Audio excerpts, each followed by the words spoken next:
Some people walk into a room and the room notices.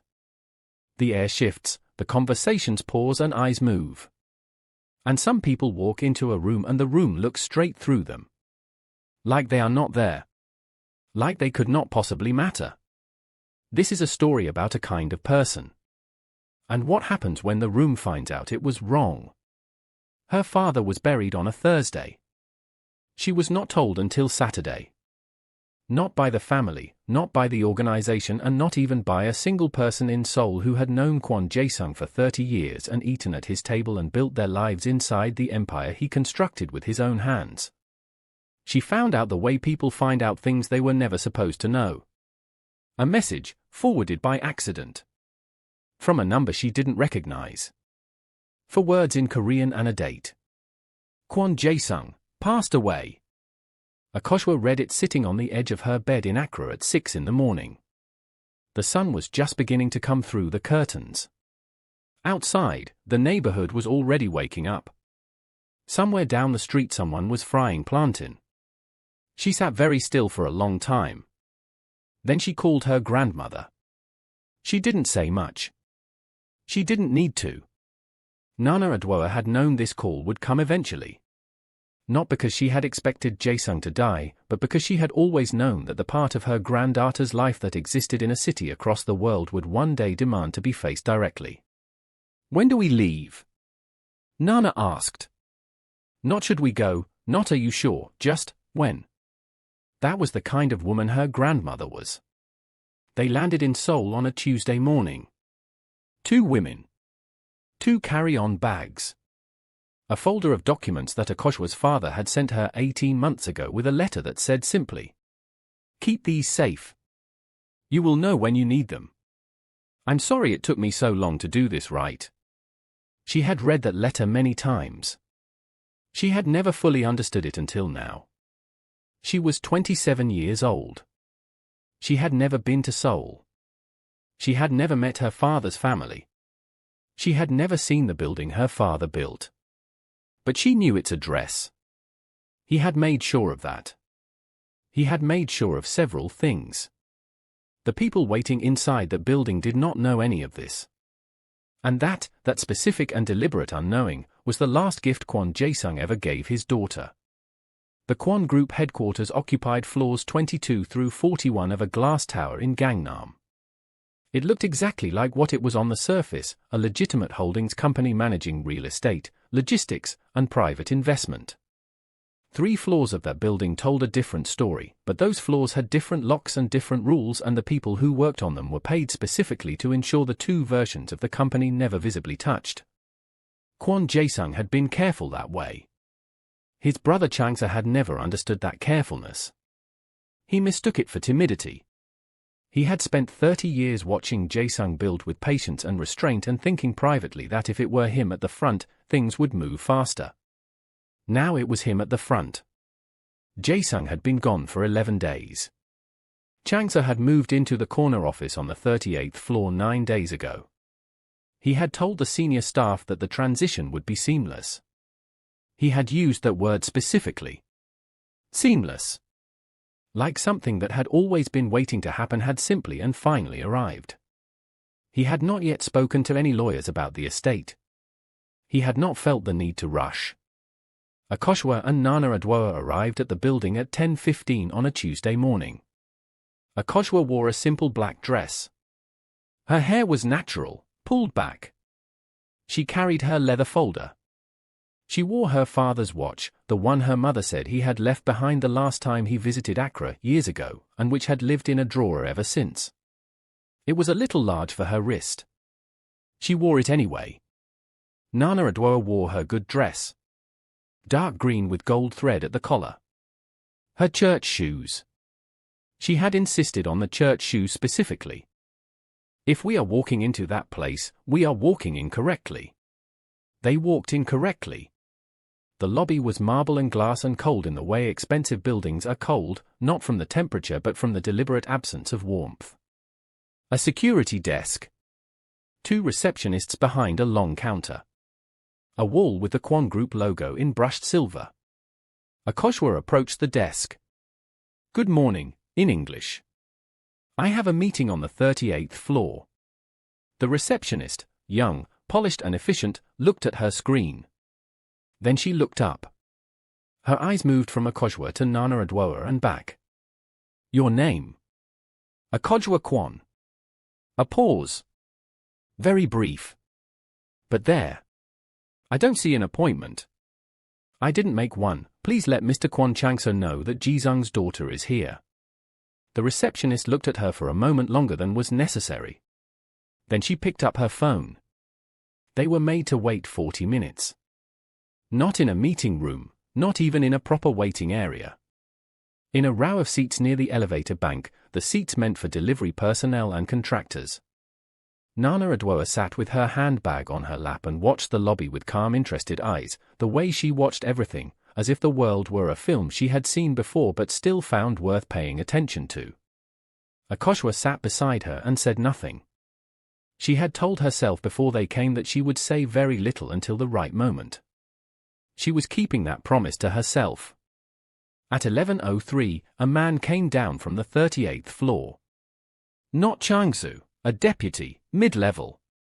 A man whose entire professional identity was built on proximity to power.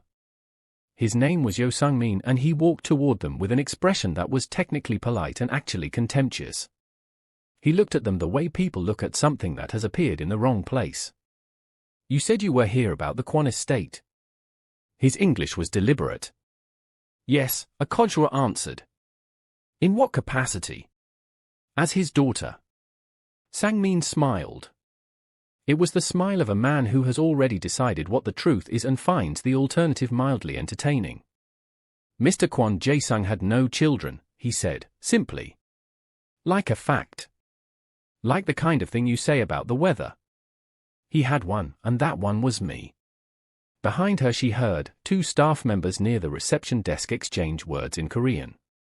She caught it perfectly, every word of it. Did she say she's his daughter?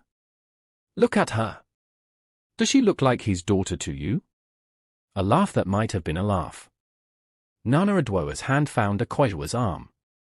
A light touch, 1 second, and then it was gone. Sang-min had heard it too. He did not correct it. I'm afraid you may have been misinformed, he said, still in that smooth and patient tone. This is a difficult time for the Kwon family. I'd encourage you to. I have documentation, Akosua said. She lifted the leather folder. Sang-min glanced at it. I'm not in a position to review personal documents from. Then take me to someone who is. The patience in his expression thinned. I think it's best that we end this conversation here. He looked toward the security desk.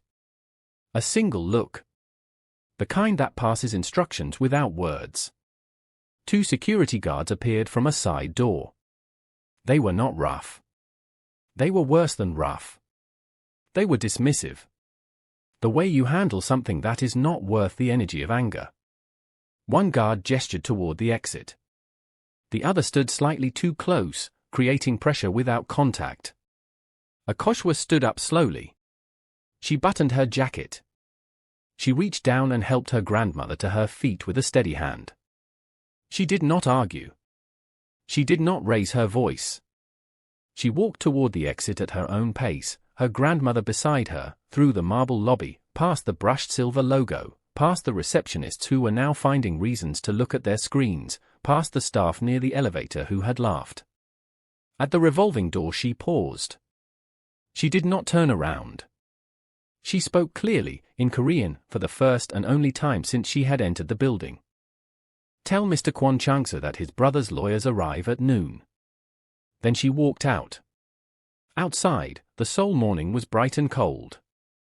Nana Adwoa stood beside her granddaughter on the pavement and looked up at the glass tower. How long? She asked. 40 minutes, Akosua answered. Nana nodded. She looked around, spotted a small convenience store across the street. Then we have time for water, she said. Come. And she took her granddaughter's hand and they crossed the street together. 2 women. Unhurried and unbroken. 40 minutes from everything changing. They came back at 11:50. They sat in the same seats near the elevator bank. The same receptionist was at the desk. She noticed them return and said nothing. The security guards were visible but did not move. Nana Adwoa finished her water, folded the empty bottle neatly into her handbag, and began humming something very softly to herself. A church song. Akosua recognized it from childhood. At 11:58 the elevator doors opened. Changsa stepped out. He had come himself. Whether out of curiosity or irritation or some combination of both, he had decided to deal with this personally. Kwon Changsa was a broad man, well-dressed, carrying the particular physical confidence of someone who has never had serious reason to doubt himself. He looked at the two women in the waiting seats and his expression moved through several things quickly: confusion, assessment, dismissal, before settling on a kind of managed patience. He stood in front of them. He did not sit and he did not offer his hand. "I understand you've been making claims about my brother," he said in English, looking at Akosua. "Not claims, but facts. Jae-sung had no children. I would know. He had one. He kept her separate.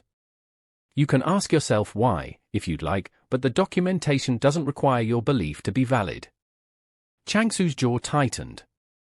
His eyes moved to Nana Adwoa, who was watching him with an expression of complete tranquility, the way you look at something that doesn't frighten you even slightly. "I don't know who put you up to this," Changsa said, his voice dropping lower.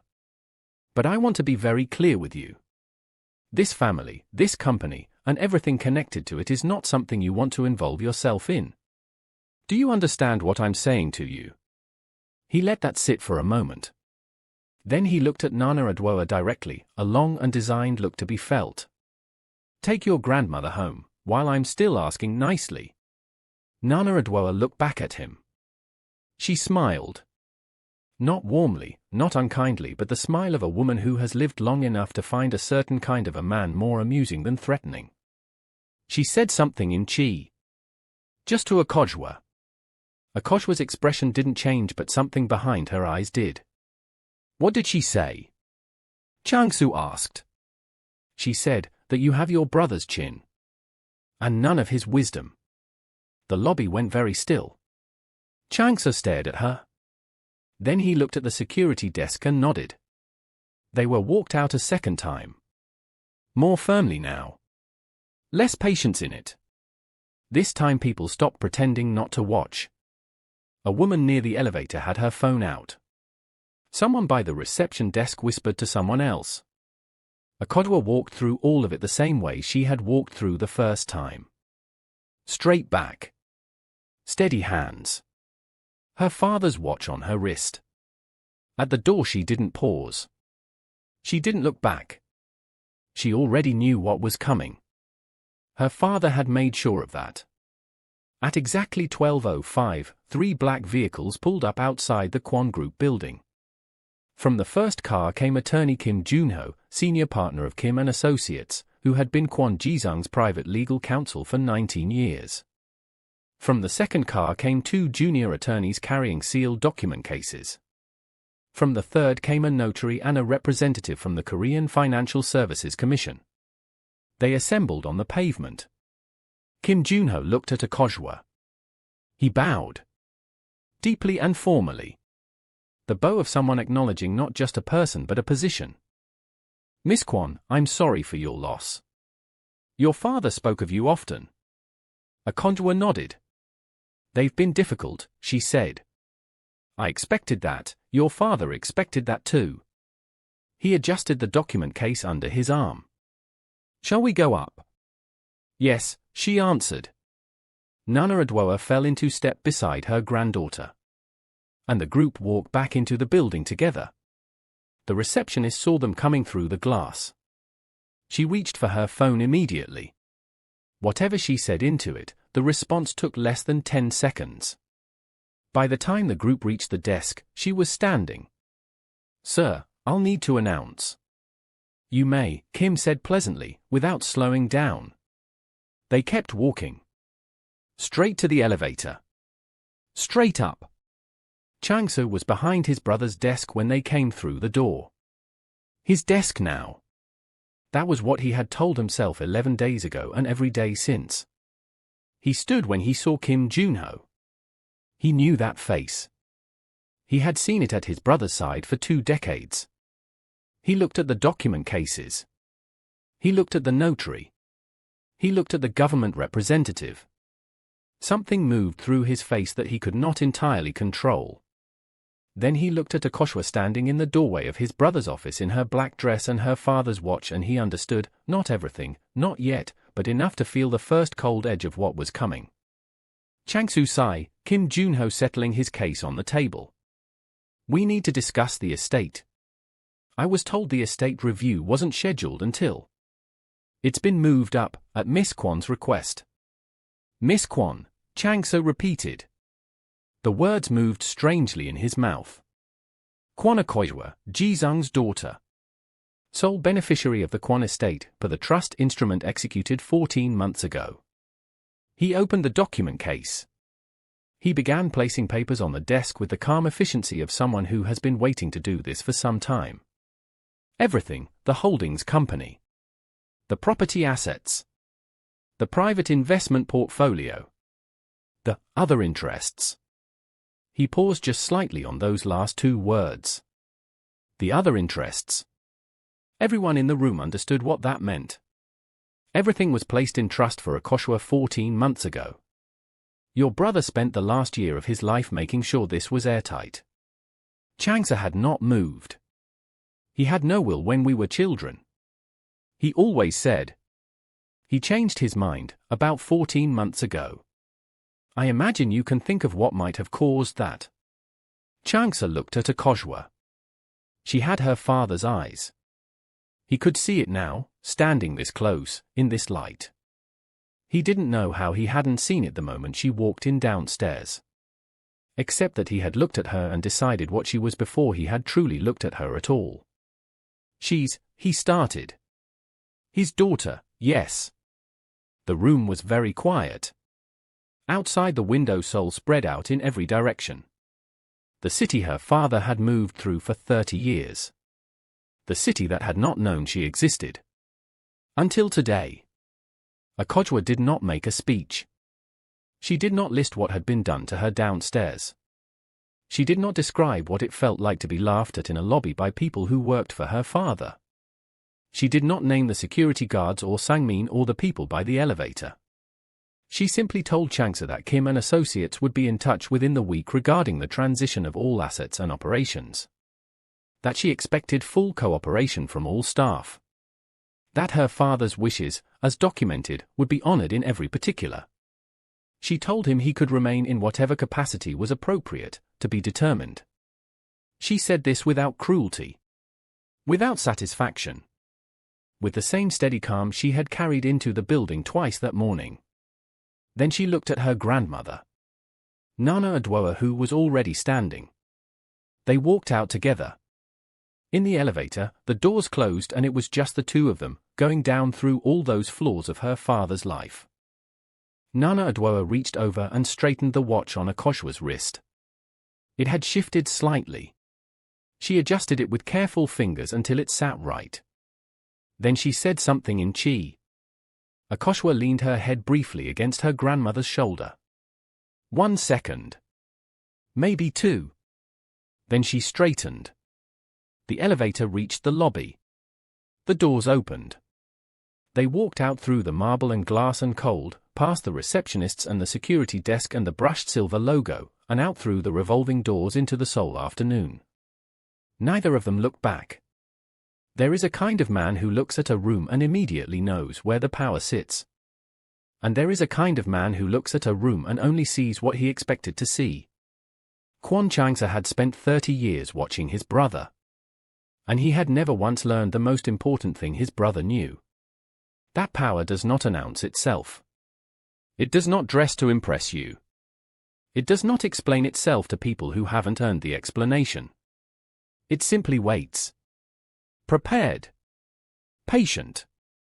For the moment when all the noise in the room finally runs out.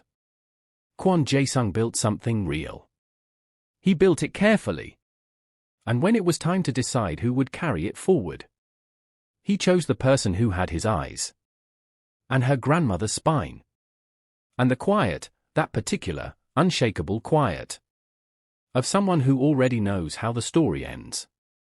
Father's seal. It was never lost. It was only waiting to come home. I'll see you in the next one.